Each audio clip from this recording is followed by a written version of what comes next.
Albert disait, la folie, c'est de toujours faire la même chose et s'attendre à un résultat différent. Et c'est tout ce qu'on va voir dans cette vidéo. Salut à toi, moi c'est Savi et bienvenue sur ma chaîne. Avant d'aller plus loin, n'hésite pas à t'abonner, à liker. Bon, les gars, aujourd'hui, je vais vous parler de pourquoi l'Afrique a du mal à se développer, pourquoi l'Afrique est toujours dans la pauvreté. C'est important, les gars, aujourd'hui, de comprendre que nous sommes comme des animaux, nous attirons à nous des opportunités, des événements qui nous arrivent vraiment en fonction de nos pensées dominantes. Et en règle générale, dans la vie, tout n'est que question vraiment de mindset, d'état d'esprit. Et l'une des choses qui fait que l'Afrique est toujours dans la pauvreté, les fausses croyances, les croyances qui sont erronées. Aujourd'hui, beaucoup de gens pensent que pour avoir la sagesse, pour être quelqu'un de sage, quelqu'un qui a la connaissance, quelqu'un de mature, c'est une question d'âge. Plus tu es vieux, plus c'est synonyme de sagesse et plus c'est synonyme de connaissance. Voilà pourquoi quand il y a des jeunes qui ont la connaissance, qui vont vouloir simplement apporter du nouveauté, qu'est-ce qui va se passer? Ceux qui sont vieux vont combattre ces jeunes-là, vont leur dire, mais tu te prends pour qui? Chez nous, on a toujours fonctionné comme ça, c'est toujours les plus vieux qui décident, c'est toujours les plus vieux qui ont la connaissance,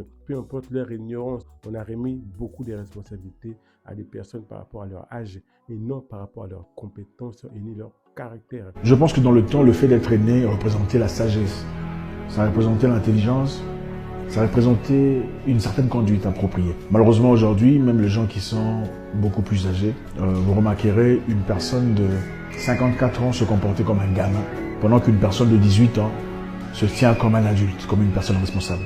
Mon ami, une fois de plus, la maturité, c'est une question de comportement, de caractère et surtout de connaissance. Tu peux être vieux, tu peux être ignorant, être incrédule, être immature émotionnellement, être irrationnel. L'immaturité n'a rien à voir avec l'âge. Okay? Comme la maturité, la sagesse, l'intelligence n'a rien à voir avec l'âge. En Afrique, généralement, on pense que quand on est vieux, on est nécessairement sage et mature. Ce n'est pas vrai. Il y a beaucoup de vieux qui sont des gamins en réalité et beaucoup de soi-disant gamins qui sont des gens très matures. Pour être un leader, il faut avoir cette capacité vraiment à être dans la rationalité. Voilà pourquoi c'est important, mon ami, de ne plus, en tout cas, se baser par rapport à ces croyances qui sont fausses et erronées, qui est simplement le fait que l'âge est synonyme de maturité. Et la deuxième chose qui fait que la plupart des Africains, notamment ceux qui viennent d'Afrique noire, sont toujours pauvres, c'est simplement ils sont dans un monde utopique, irréel. C'est-à-dire, beaucoup de gens ont basé leurs croyances, pensent que pour pouvoir réussir dans la vie, pour pouvoir avancer, c'est Dieu qui va les sauver. Voilà pourquoi de cette croyance naissent beaucoup de vendeurs de rêves, beaucoup de vendeurs d'utopie. Voilà pourquoi beaucoup de gens aujourd'hui, le peu d'argent qu'ils ont, ils vont les donner dans les paroisses à tous ces vendeurs d'utopie. Bizarrement, quand vous regardez, ces vendeurs d'utopie qui vous demandent de prier pour le visa, eux ne prient pas pour le visa, ils prient pour vous, pour que vos enfants aient une meilleure condition de vie, pour que vos enfants puissent aller à l'école. Eux ne prient pas pour cela parce que grâce au peu d'argent que vous avez, au lieu de le mettre de côté, au lieu de l'investir, vous leur donnez à eux, eux s'enrichissent. Bref, ça c'est une des choses qui fait que l'Afrique se met dans la pauvreté. Ils pensent que Dieu va leur sauver, Dieu va leur sortir de leur misère, de leur galère. Dieu ne va jamais t'aider si toi-même tu n'es pas prêt à t'aider. Si toi-même, tu n'es pas prêt à te battre pour te sortir de la galère dans laquelle tu es. Tu penses que le fait simplement d'aller dans une paroisse, de t'asseoir et attendre, fera que ta vie va changer. Non, mon ami.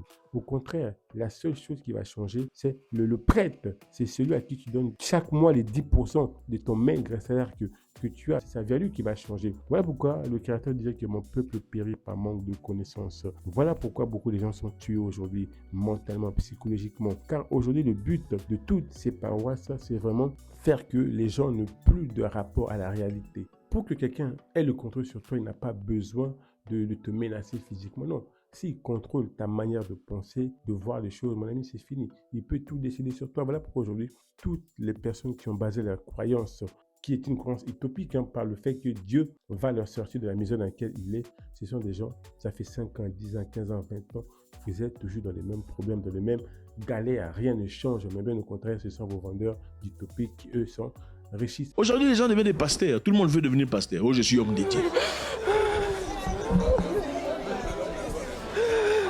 Les hommes de Satan sont.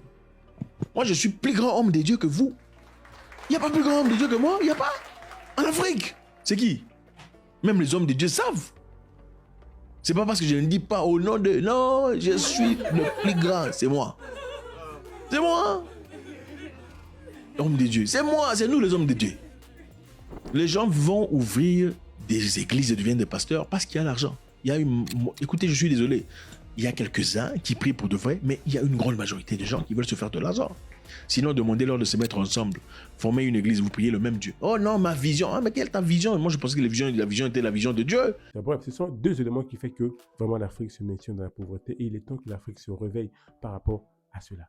N'hésitez pas à me dire qu'est-ce que vous pensez de cette vidéo, les gars. Et moi, je vous dis à la prochaine vidéo. Métanoïa, motivation.